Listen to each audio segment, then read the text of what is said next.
قرآن نے جو اسلوب اختیار کیا کہ ماں وہ ہے جو اولاد کے لیے تکلیف کے ساتھ اس کو اپنے بطن میں اٹھا کر رکھتی ہے، اپنے پیٹ میں رکھتی ہے اور پھر تکلیف کے ساتھ اپنی اولاد کو جنم دیتی ہے، تو قرآن کے اس اسلوب سے مفسرین نے لکھا کہ قرآن نے اس طرف اشارہ کیا کہ احترام اور ادب کے حوالے سے ماں باپ دونوں برابر ہیں، لیکن جب حق کی بات آتی ہے تو ماں کا حق باپ کے مقابلے میں مقدم رکھا گیا۔ نبی رحمت صلی اللہ علیہ وسلم سے صحابی رسول نے سوال کیا، من ہوا احق بحسن صحابتی، یا رسول اللہ صلی اللہ علیہ وسلم میرے حسن سلوک کا سب سے زیادہ حقدار کون ہے؟ حضور صلی اللہ علیہ وسلم نے فرمایا، اموں کا، تمہاری ماں۔ دوسری مرتبہ پھر یہی سوال کیا، فرمایا اموں کا، تمہاری ماں۔ تیسری مرتبہ پھر سوال کیا، پھر یہی فرمایا اموں کا، تمہاری ماں۔ جب چوتھی مرتبہ پوچھا، من ہوا حق الناس بحسن صحابتی، کہ میرے حسن سلوک کا سب سے زیادہ چوتھے نمبر پر کون حقدار ہے؟ فرمایا ابا کا، وہ پھر تمہارا باپ ہے۔ تین حق پہلے ماں کے بیان کیے، چوتھے نمبر پر باپ کا حق بیان کیا اور اس بات کو واضح کیا کہ حق کے اندر دونوں برابر ہیں، لیکن مقدم ماں کا حق ہے، کیونکہ ماں اولاد کے لیے جن تکالیف کو دیکھتی ہے باپ کے حصے میں وہ نہیں آتی، اگرچہ شفقت اور محبت دونوں کی ایک جیسی ہوتی ہے، لیکن ماں کو باپ کے مقابلے میں حق کو مقدم رکھا۔ نبی رحمت صلی اللہ علیہ وسلم جب ہجرت کے بعد مدینہ طیبہ تشریف لائے تو ایک پانی کے تالاب سے حضور گزرے، لیکن جب اس پانی کے تالاب کو سرکار نے دیکھا تو حضور کی آنکھوں میں آنسو آ گئے۔ پوچھنے والوں نے پوچھا کہ اس تالاب میں کیا خاص بات ہے کہ جیسے ہی آپ اس تالاب کے قریب سے گزرے تو حضور آپ رونے لگے۔ آپ نے فرمایا کہ جب میری عمر 5 یا 6 سال تھی اور میں اپنی والدہ حضرت آمنہ طیبہ طاہرہ کے ہمراہ مدینہ طیبہ اپنے والد حضرت عبداللہ کی قبر کی زیارت کے لیے آیا تھا تو میری والدہ نے پانی کے اس تالاب پر مجھے نہلایا تھا۔ آج جب میں اس تالاب کے قریب سے گزرا ہوں تو مجھے اپنی ماں کے ہاتھوں کا وہ لمس یاد آیا ہے، ماں کے ہاتھوں کی وہ نرمی اور ماں کے ہاتھوں کی وہ ملائمت یاد آئی ہے کہ جب بچپن میں اپنی والدہ کے ساتھ اس مقام پر میں آیا تھا اور پھر نبی علیہ السلام جب قبیلہ بنو نجار کے قریب سے گزرے تو حضور پھر روئے اور آپ نے فرمایا کہ یہ وہ مکانات ہیں جہاں میں اپنی والدہ حضرت آمنہ طیبہ طاہرہ کے ساتھ ٹھہرا تھا، اور ان مکانات کے اندر میری والدہ حضرت آمنہ طیبہ طاہرہ رضی اللہ تعالیٰ عنہا کی یادیں ہیں، اور مجھے ان مکانات سے اپنی والدہ حضرت آمنہ طیبہ طاہرہ کی خوشبو آتی ہے۔ نبی علیہ السلام نے جب ماں کا حق بیان کیا اور ماں کے احترام کا درس دیا، ماں کے ادب کا درس دیا، تو حضرت ابو موسیٰ اشعری رضی اللہ تعالیٰ عنہ فرماتے ہیں کہ میں نبی علیہ السلام کی خدمت میں حاضر ہوا، مجھ سے سرکار نے فرمایا وہ تمہارے قبیلے کی فلاں عورت، اس کا حال کیا ہے اور وہ اس وقت کس کیفیت میں ہے؟ میں نے عرض کیا حضور وہ اپنے قبیلے میں موجود ہے، خیریت سے ہے، لیکن سرکار آپ کو پوچھ رہے ہیں۔ فرمایا مجھے جبریل نے کہا ہے، رب فرماتا ہے کہ میں نے اس عورت کی بخشش کر دی ہے۔ یا رسول اللہ صلی اللہ علیہ وسلم اس کی بخشش اور مغفرت کی وجہ کیا ہے؟ فرمایا کہ وہ عورت ہے، اس کا بھائی کوئی نہیں ہے، بہن نہیں ہے، ایک بوڑھی ماں تھی اور ماں بھی ہڈیوں کا ڈھانچہ، چل نہیں سکتی تھی۔ ایک دن ان کے قبیلے کے اندر کسی نے آواز دے کر کہا کہ دشمن نے حملہ کر دیا ہے، لوگ گھروں سے نکلے اور دوڑ پڑے، اب ماں ہڈیوں کا ڈھانچہ ہے، چل نہیں سکتی تھی، تو اس بیٹی نے اپنی ماں کو اپنی پیٹھ پر لاد لیا اور پیٹھ پر ماں کو لاد کر گھر سے نکل پڑی۔ گرمی بہت تھی اور حضور فرماتے ہیں کہ پرنا پاؤں اگر زمین پر رکھ کے جاتے تو پاؤں جھلس جاتے۔ یہ اپنی ماں کو لے کر چلی اور جب تھک جاتی تو کیا کرتی؟ ماں کو زمین پر بٹھا کر ماں کے قدم اپنے قدموں پر رکھتی، ماں کے پیٹ کو اپنے پیٹ سے لگاتی، ماں کے سینے کو اپنے سینے سے لگاتی اور بازوں میں پکڑ کر یوں چلتی کہ قدم خود اٹھاتی اور اس کے قدموں کے ذریعے ماں کا قدم اٹھتا تھا۔ اور اس نے کہا کہ میرے قدم جھلس جائیں لیکن میری ماں کے قدموں کو کوئی تکلیف نہ پہنچے اور یہ گرمی میرے ماں کے قدموں کو نہ ستائے. تو نبی علیہ السلام فرماتے ہیں ماں کے ساتھ اس کے محبت کا یہ انداز دیکھ کر جبریل نے بھی مجھے خبر دی ہے کہ اس نے جو اپنی ماں کی خدمت کی ہے رب کائنات فرماتا ہے ماں کے اس احترام ادب اور خدمت کی وجہ سے ہم نے اس کی بخشش کر دی ہے. حضرات گرامی قدر جب ماں کے حق کی بات آتی ہے تو تاریخ اسلام کے اندر ایک اس ماں کی بات بھی موجود ہے جہاں بیٹے نے ادب کی وہ مثال قائم کی. میں یہ بات اس لیے کر رہا ہوں کہ ایک تو ماں باپ کے وہ حقوق ہے جو ان کے وصال کے بعد جو 5 حق نبی علیہ السلام نے بیان کیے. پہلا حق اولاد کا ماں باپ کی تجہیز و تکفین ہے. پھر اگر انہوں نے قرضہ لیا ہے اس قرض کی ادائیگی ہے. کسی سے وعدہ کیا ہے اس وعدے کی تکمیل اولاد کے ذمہ ہے. اور پھر ماں کی سہیلیوں کے ساتھ محبت کا وہ رشتہ جس طرح ماں کے ساتھ تھا. باپ کے دوستوں کے ساتھ محبت اور احترام کا وہ رشتہ جو باپ کے ساتھ تھا. اور 5واں حق اولاد کے ذمہ ماں باپ کے جانے کے بعد فرمایا کہ نیک اولاد اپنے ماں باپ کے لیے مغفرت کی دعا کرتی رہتی ہے. وہ اپنی دعاؤں کے اندر ماں باپ کو یاد رکھتی ہے. تو آج جن کے ماں باپ موجود ہیں وہ غنیمت سمجھیں کہ جنت کے 2 دروازے گھر کے اندر صبح روز کھولے جاتے ہیں. اب اولاد کی مرضی ہے کہ وہ ماں باپ کے ادب کے ذریعے جنت کے ان دروازوں سے داخل ہوتی ہے. جب ماں باپ کی نافرمانی اور ان کے احترام کی دھجیاں اڑا کر جنت کے ان دروازوں سے داخل ہونے کی کوشش نہیں کرتی. نبی رحمت صلی اللہ علیہ وسلم جب ماں باپ کے احترام اور ادب کو بیان کرتے ہیں اور ان کی تربیت یافتہ حضرت سیدنا صدیق اکبر رضی اللہ تعالیٰ عنہ کے نواسے حضرت عبداللہ بن زبیر رضی اللہ تعالیٰ عنہ جن کی عمر 73 سال ہے اور ان کی بوڑھی نابینا ماں ہے جن کی عمر 90 سال ہے. حضرت اسماء بنت ابی بکر رضی اللہ تعالیٰ عنہ وہ بہادر خاتون کہ جب نبی علیہ السلام غار ثور میں تو یہ کھانا لے کر کافروں کا نلگا توڑ کر کھانا لے کر غار ثور میں جاتی ہے. 90 سال عمر ہو گئی. بیٹے عبداللہ بن زبیر رضی اللہ تعالیٰ عنہ مکہ المکرمہ کے گورنر ہیں. حجاج بن یوسف نے مکہ المکرمہ کا محاصرہ کر کے ان سے کہا آپ کے سامنے 3 باتیں ہیں یا تو آپ مکہ چھوڑ دیں یا گرفتاری دے دیں یا آپ قتل کیے جائیں گے. ماں سے مشاورت کے لیے آتے ہیں. ماں آپ بتائیں کہ میں کیا کروں. تو حضرت اسماء بنت ابی بکر رضی اللہ تعالیٰ عنہ سیدنا صدیق اکبر کی صاحبزادی 90 سال عمر ہے نابینا ہے اپنے بیٹے سے کہتی ہے ایک ماں کا حکم تو یہ ہے کہ ابو بکر کے بیٹے ہو سینے پر تیر کھانا کیونکہ ہم حق پر ہیں. پشت نہ دکھانا. اب بیٹا جب اٹھ کر چلتا ہے تو اپنی ماں سے کیا کہتا ہے.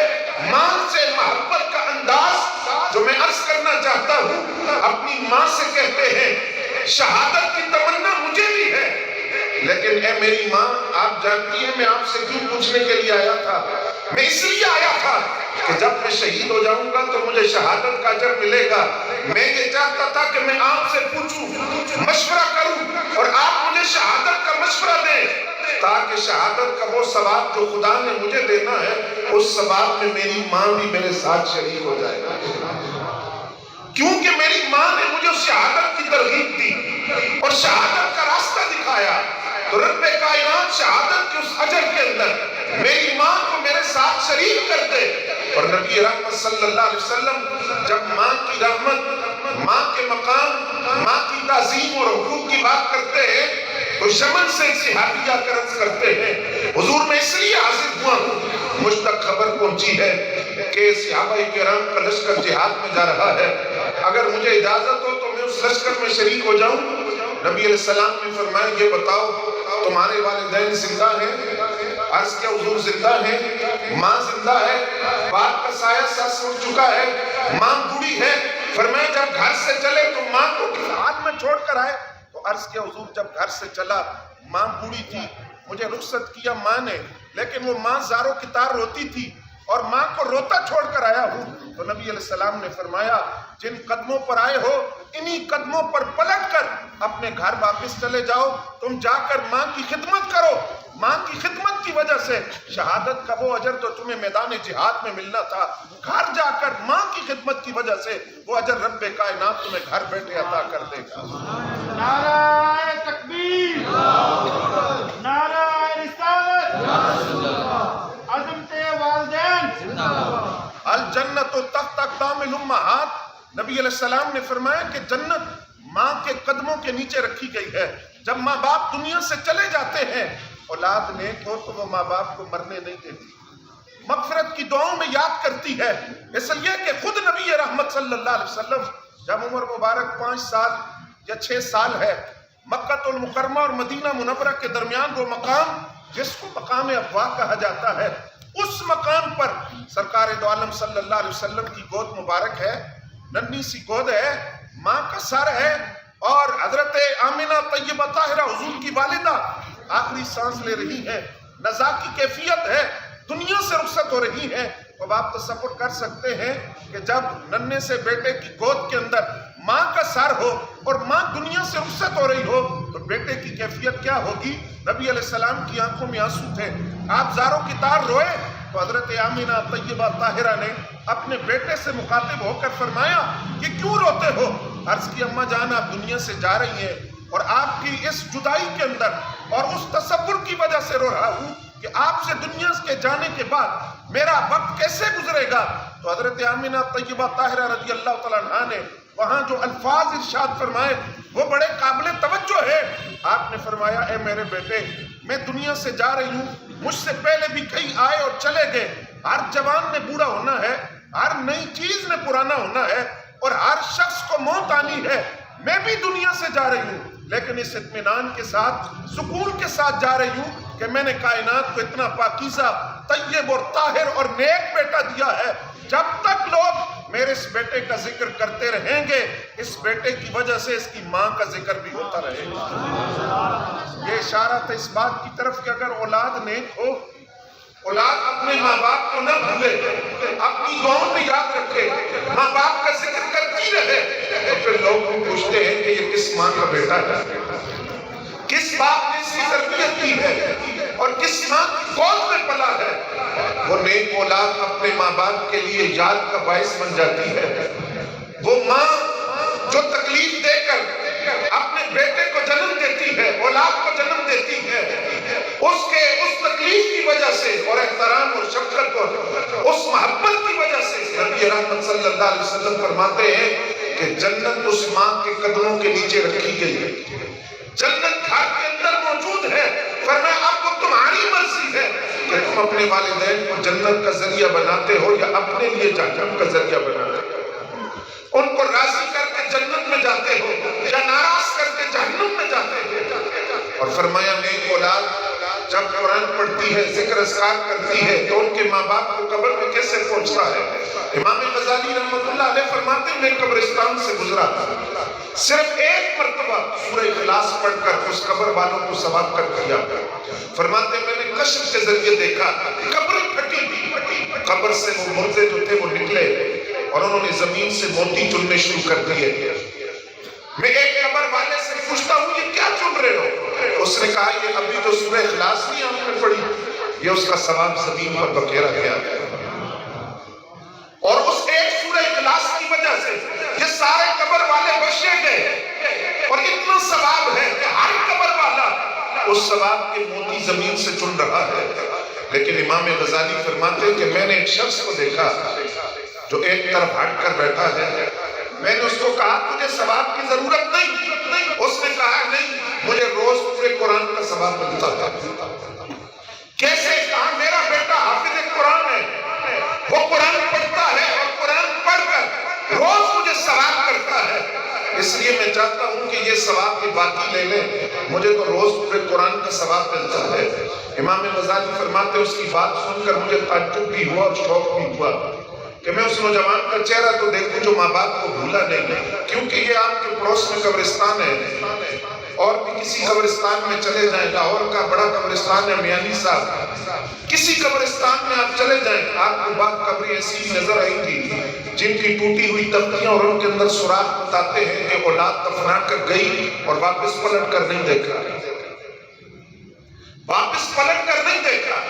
حالانکہ نبی رحمت صلی اللہ علیہ وسلم فرماتے ہیں کہ میت کے لیے قبر میں بہترین تحفہ مغفرت کی دعا ہے جو سونے کے تھال میں رکھ کر اس کو پیش کی جاتی ہے.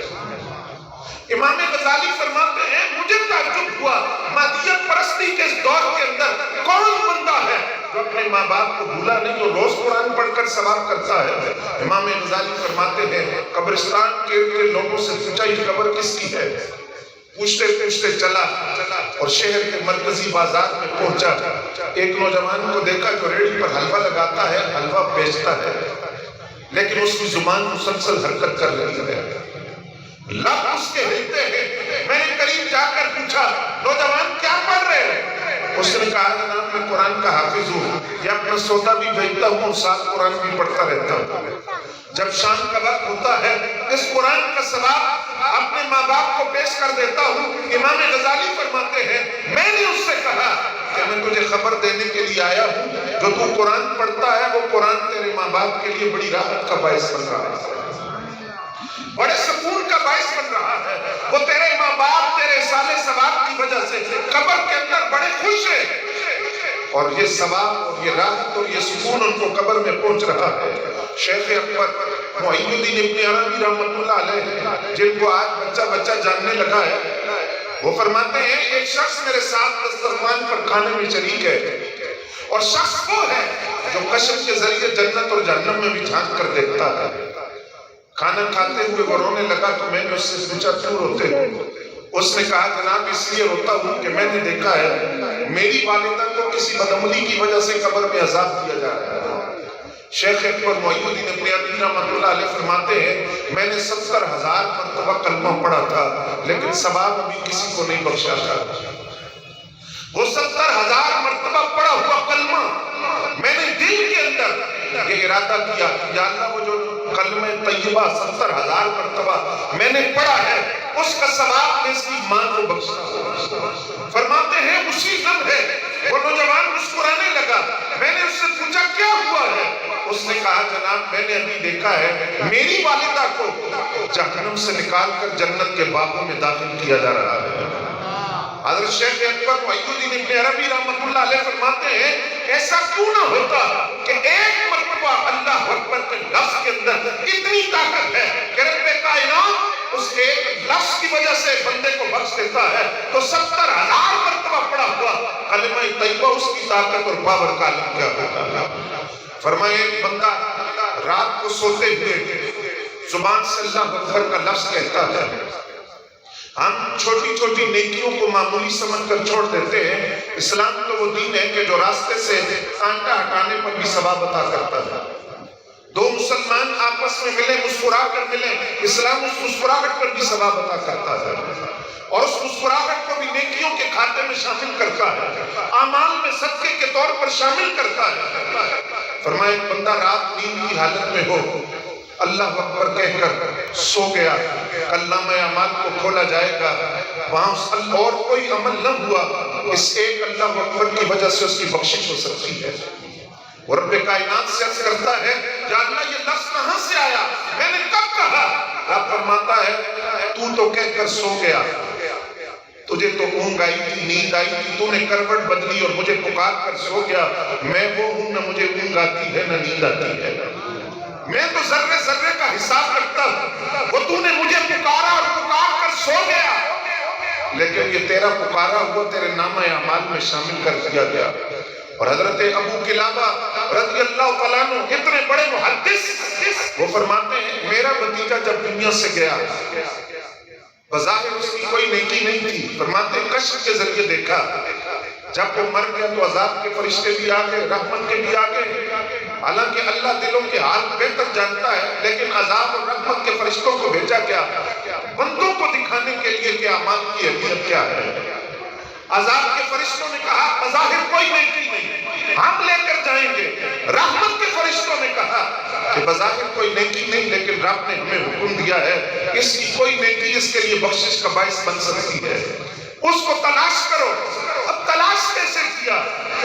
وہ جو بھتیجا فوت ہو چکا تھا حضرت ابو قلابہ فرماتے ہیں رحمت کے فرشتوں نے پاؤں کے تلووں کو ملا پاؤں کے تلوے مل کر کہنے لگے کہ اس کے پاؤں سے تو کوئی نیکی نہیں نکلی، یہ تو کبھی چل کر مسجد کی طرف بھی نہیں گیا، تہجد پڑھنا تو دور کی بات ہے۔ کہا چلو ہاتھ دیکھو، ہاتھوں کو ملا، ہاتھ میں بھی کوئی نیکی نہیں، اس نے کبھی صدقہ خیرات نہیں کیا، کبھی کسی ضعیف کا مددگار نہیں بنا۔ چلو کان دیکھ لو، آنکھیں دیکھو، ہونٹ دیکھو، زبان دیکھو، کوئی نیکی نہیں ہے۔ رحمت کے فرشتوں میں سے ایک بولا، کہا اس کی زبان بظاہر تو دیکھی ہے، نچوڑ کر دیکھو شاید کوئی نیکی نکل آئے۔ آپ کو فرشتے اپنی پاور اور طاقت کے ساتھ اس کی زبان کو نچوڑتے ہیں تو حضرت ابو قلابہ رضی اللہ تعالیٰ عنہ فرماتے ہیں اس کی زبان سے اللہ اکبر کا ایک لفظ ٹپک کر نکلا۔ اب وہ رحمت کے فرشتے اس سے پوچھتے ہیں یہ اللہ اکبر کا لفظ کہاں سے آیا؟ بظاہر اور کوئی نیکی نہیں تیری، لیکن یہ ایک اللہ اکبر کا لفظ تیری زبان سے نکلا ہے، یہ کہاں سے آیا؟ وہ کہتا ہے کہ میں ایک شہر میں گیا تھا، انطاکیہ نام تھا شہر کا، وہاں مسلمان مجاہدین کا لشکر آیا تھا جہاد کے لیے، تو میں اس لشکر کے قریب سے گزرا تھا۔ وہ لشکر اس وقت نعرہ تکبیر لگا رہا تھا، تو کہتا ہے کہ جب میں اس قریب سے گزرا تو میں نے لاپرواہی میں، بے دہانی میں نعرہ تکبیر جب سنا تو میں نے بھی اللہ اکبر کہہ دیا۔ اب میں تو کہہ کر بھول گیا، لیکن جس کا نام تھا وہ تو نہیں بھولتا۔ نعرہ تکبیر، نعرہ رسالت، عظمت والدین۔ جس کو میں نے پکارا تھا وہ تو نہیں بھولتا، اور جس کو میں نے پکارا اس نے اپنے نام کو یاد رکھا اور مجھے یاد رکھا۔ جس نے پکارا تھا وہ ایک مرتبہ اللہ اکبر کہا ہوا اس کے لیے رحمت اور مغفرت کا باعث بن گیا۔ حضرات گرامی قدر، آج یہ سال ثواب کی تقریب ایک ماں کے لیے ہے، اور اس ماں کے لیے منعقد اس سال ثواب کی تقریب کے اندر درد دل کے ساتھ میں آپ کو یہ پیغام دینا چاہتا ہوں، بالخصوص اپنے نوجوان دوستوں کو کہ جن کے ماں باپ زندہ ہیں، خدا را قدر کیجئے، غنیمت سمجھیے، جنت کے دروازے آپ کے گھر کے اندر موجود ہیں۔ آپ کی مرضی ہے آپ کھول کر داخل ہوں، اور آپ کی مرضی ہے نہ ہوں، رب نے وہ جنت کے 2 دروازے آپ کے لیے آپ کے گھر میں رکھے ہیں۔ ایک مرتبہ مسکرا کر جن کو دیکھنے پر رب کائنات حج مقبول کا ثواب عطا کر دیتا ہے، لیکن آج جب ماں باپ بوڑھے ہو جاتے ہیں تو مغرب کی تعلیم تو یہ ہے کہ اولڈ ہاؤس میں بھیج دیا جائے، دار و شفقت میں بھیج دو یا یتیم خانے میں بھیج دو۔ یہ اسلام کا حسن ہے جو ماں باپ کے احترام کا درس دیتا ہے۔ حضرت انس بن مالک رضی اللہ تعالیٰ عنہ فرماتے ہیں، اور اب آپ ذرا اس بات پر توجہ کیجئے کہ ماں کی دعا کا اثر کیا ہے، ماں کی دعا کے اندر پاور اور طاقت کیا ہے، کہ ماں کی دعا عرش کے پردے پھاڑ کر خدا کی بارگاہ میں پہنچتی ہے۔ حضرت انس بن مالک رضی اللہ تعالیٰ عنہ فرماتے ہیں خاتون حبشہ سے ہجرت کر کے نبی اکرم صلی اللہ علیہ وسلم کی خدمت میں حاضر ہوئی، ان کا جوان بیٹا بھی ساتھ تھا۔ نبی علیہ السلام نے اس خاتون کو ازواج مطہرات کے پاس بھیج دیا، نوجوان کو صحابہ صفہ کے پاس بھیج دیا۔ چند دن گزرے، اس نوجوان کی طبیعت خراب ہو گئی، نزا کی کیفیت طاری ہو گئی، جہاں تک کہ اس کی روح پرواز کر گئی اور وہ دنیا سے رخصت ہوا۔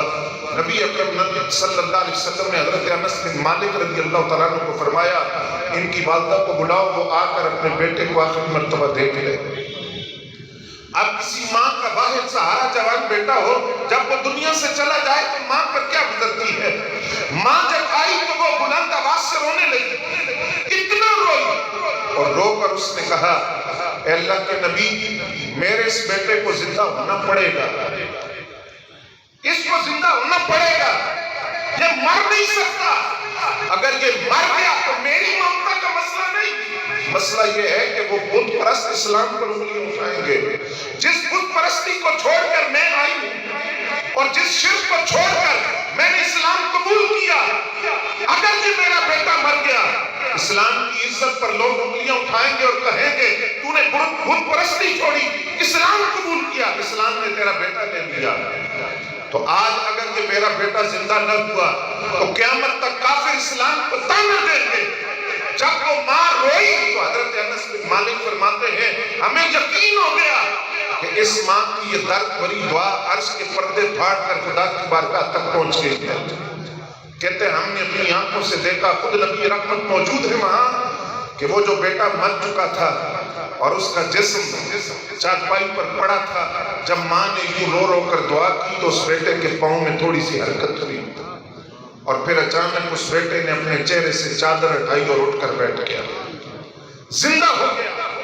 حضرت انس بن مالک رضی اللہ تعالیٰ عنہ کی یہ روایت اشارہ ہے اس بات کی طرف کہ خدا نے ماں کے لفظوں کے اندر کتنی پاور رکھی ہے کہ جب موسیٰ علیہ السلام کی اپنی والدہ کے وصال کے بعد طور کی طرف جاتے ہیں تو رب فرماتا ہے موسیٰ خیال کرنا، اب دھیان سے جانا، پیچھے تمہارے لیے دعائیں کرنے والی وہ ماں نہیں رہی، وہ ماں جس کے لفظوں کی تاثیر یہ ہے کہ امام اعظم ابو حنیفہ سراج الامہ امام الائمہ وقت کا اتنا بڑا امام جن کے شاگردوں کے اندر امام محمد، امام ابو یوسف، امام نقی، امام اوزائی جیسے بڑے بڑے امام شامل ہوں، ان کی والدہ ان سے کہتی ہے ابو حنیفہ یہ مسئلہ فلاں عالم سے جا کر پوچھ کر آؤ۔ وہ یہ نہیں کہتے اماں جان کے مسئلہ تو مجھے بھی معلوم ہے، نہیں، ماں نے جب کہا تو امام اعظم ابو حنیفہ اس عالم کے پاس مسئلہ پوچھنے کے لیے پہنچتے ہیں۔ کمال یہ ہے جس عالم سے مسئلہ پوچھنا ہے وہ امام صاحب کا شاگرد ہے، اور جب وہ امام صاحب کو دیکھتا ہے اٹھ کر کھڑا ہوتا ہے اور عرض کرتا ہے حضور جو مسئلہ آپ پوچھ رہے ہیں کہ آپ نے ہمیں پڑھایا ہے، فرمایا میں نے پڑھایا ہے، مسئلہ میں بھی جانتا ہوں، اس وقت مسئلہ پوچھنے کا مسئلہ نہیں، مسئلہ ہے کہ ماں نے حکم کیا، ماں کا احترام ہے، ماں کا ادب ہے، اور ماں کے حکم پر آیا ہوں۔ اب مسئلہ تم بتاؤ گے، جانتا تو میں بھی ہوں۔ اور کبھی والدہ کہتی ہے ابو حنیفہ فلاں عالم سے میں خود جا کر مسئلہ پوچھوں گی، اور وہ بھی امام صاحب کے شاگرد ہیں جن سے مسئلہ پوچھنا ہے، لیکن امام صاحب ماں کو سواری پر بٹھاتے ہیں، سواری کی لگام پکڑ کر پیدل چلنا شروع کر دیتے ہیں۔ تو میرے نوجوان دوستو اپنے ماں باپ کی قدر کیجئے۔ مستنصر حسین تارڑ کے الفاظ کے ساتھ میں بات ختم کرتا ہوں، بہت بڑے لکھاری ہیں، آپ جانتے ہیں، ان کی جب والدہ فوت ہوئی نا تو کسی نے ان سے پوچھا کہ کیا فرق پڑا ہے زندگی میں، تو وہ کہتے ہیں کہ زندہ تو اب بھی ہیں اور زندگی گزر رہی ہے، لیکن جب ماں دنیا سے چلی گئی، جب سفر پر جاتا ہوں تو اب دروازے میں کھڑا ہو کر دعائیں دینے والا کوئی نہیں۔ ماں تھی تو جب سفر پر جاتا تو جب تک نظر آتا تھا ماں کھڑی دروازے میں دیکھتی تھی، نیا لباس پہن کر آتا تو ماں مبارکباد دیتی، اور سب سے پہلے ماں کے پاس آتا تو ماں اور باپ جو زندگی کے اندر انسان کے لیے سب سے قیمتی سرمایہ ہے، اور ان کا نعم البدل کوئی نہیں ہو سکتا، اور زندہ ہیں تو ان کی قدر کیجئے، اگر دنیا سے چلے گئے تو موت تو برحق ہے، ہر ایک کو آنی ہے، تو اسلام کہتا ہے موت کے بعد بھی ماں باپ کا حق ہے، اور اس حق میں سے ایک حق یہ ہے کہ اپنے ماں باپ کو مغفرت کی دعاؤں کے